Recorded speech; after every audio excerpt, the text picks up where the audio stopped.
Long day at the park. I thought for 17 out of 18 innings, we absolutely, went toe to toe with a great team, a legitimate top five team. And I think the difference in the day was the bullpen, right? Ole Miss was just outstanding out of the pen, and we didn't match it.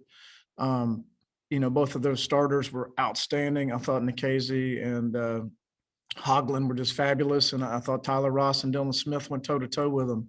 Really proud of Dylan and Ross of how they posted today, and then they went toe to toe, and we just weren't good enough out of the pen, and we didn't get a big hit, like we needed to. So, it's not going to get any easier. We need to get a game tomorrow. We got to salvage a series, and that's the life in the SEC West.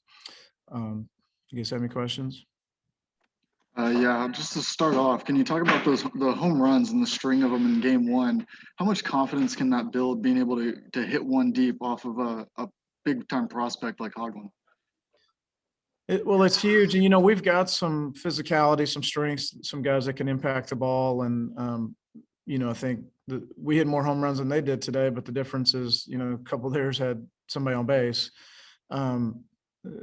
So I think it's, you can really threaten the defense, the opposing pitcher with the threat of power, the threat of speed, and just stringing together tough at bats. And we've got some athleticism, but we don't have a lot of pure speed. And, for us to improve offensively, we do have that threat of power, and we just got to string together some more at bats.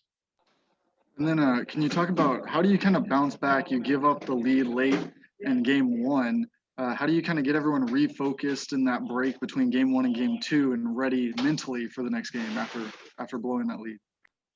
Well, it's the only option. It's the only option. Nobody's going to feel sorry for you, and it's not going to get any easier. The SEC West is the toughest division in all of amateur athletics. And, there's pros and cons to that. I think I can't imagine what it'd be like to be a football coach and to piss a game away that you should win, and you got to, kind of wear it all week. In some ways, it's nice that you could get right back out there and play. I'm glad that top of the ninth is a little more distant in my memory when I go to bed tonight than it would have been. And obviously, it'd be better if we had came back with a win. But we competed really well. Ole Miss just made a few more pitches than we did in that second game. Like you said, Coach, you guys went toe to toe with a top five team. Are there any silver linings? Is there any way, can you tell that you guys are turning a corner?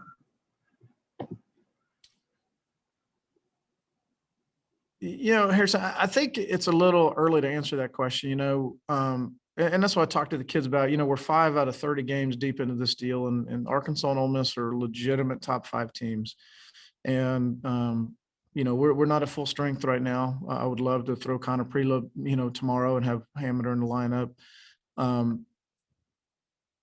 But yeah, just a couple years ago, I mean, we were behind at the national anthem. The teams lined up for the anthem. They would just look different, So now we've got better bodies and athletes, and we're, today for the first 6 innings of both games, our starters, matched them, and so I think there are different times of the year where maybe, I take a step back and look at the big picture. But right now, I got to just get ready for tomorrow. I got to get our team ready for tomorrow. And there's not really time to, to pat yourself on the back that, hey, we're a lot better than we were. And we're getting better every year, and we're really close and all that, that's not going to help us, win that game tomorrow. But we are a lot better, and we are a lot closer. And you got to lose close before you can win close. You guys have obviously you've had your fair share of tough, close losses already this year, but is there a certain mentality change? Is there a certain resiliency that you've seen this team grow and kind of learn to possess and kind of have an edge? I mean, you lose 1-0, 2-0. It's a tough loss, but it kind of builds a certain level of respect for obviously winning in the competition, but kind of creates an edge. Maybe can you answer that?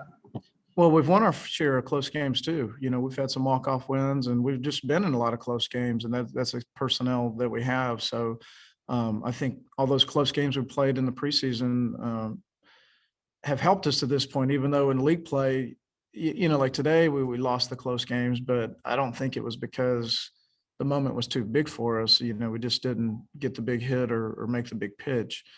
You know, so I'm glad that we have those experiences, and I really like, we have strong intangibles of our team. You know, every team's got strengths and weaknesses, and we got plenty of things that we got to work at. But these kids are really competitive.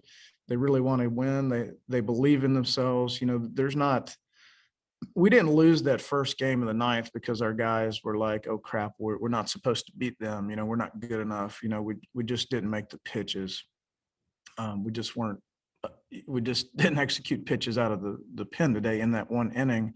But the intangibles of this group are strong, and that's why, regardless of how the weekend finishes, you know, this team has a really good chance to be very dangerous the back half of the season. As you know, we got 7 or 6 freshmen or COVID freshmen in lineup, and you know, all the inexperience, and get some healthy pieces back. And we need to start by winning a game tomorrow.